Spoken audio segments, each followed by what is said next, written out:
ये सब क्या हो रहा है? उमर आए तो तुम उससे बात कर लेना बेटी। उमर ने मुझसे झूठ बोला है।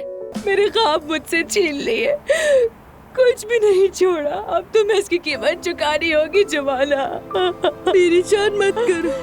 एलिफ कहाँ है? वो ऊपर आराम कर रही है। उसने यहाँ सब कुछ बर्बाद कर दिया। अगर तुम बच्चे की जगह जानना चाहते हो तो इसके लिए तुम्हें आयशा को छोड़ना पड़ेगा।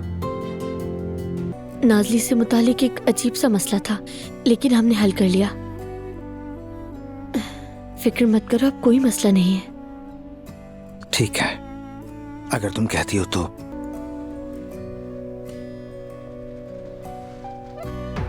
उमर के साथ अपना ताल्लुक मुझसे छुपाया।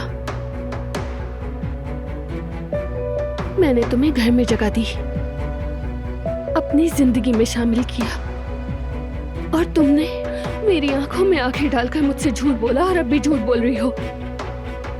फिक्र ना करो नाज़ली मेरी जान, जुमाना पर ऐसे मुकाम पर वार करेंगे कि वो खुद अपने हाथों से औसान को तुम्हें दे देगी। जी कहिए अम्मी। उमर बेटा कहाँ हो तुम? कब से फोन कर रही हो, तुम फोन क्यों नहीं उठाते? वापस आके बताता हूँ। तुम्हारे आने से पहले आयशा को सब कुछ पता चल गया। क्या? ये क्या कह रही हैं आप? उमर बेटा वो मुझसे बात करने आई थी, एलिफ को देख लिया। हम उसे समझाने ही वाले थे कि एलिफ ने आयशा को सब कुछ बता दिया और हम रोक न सके।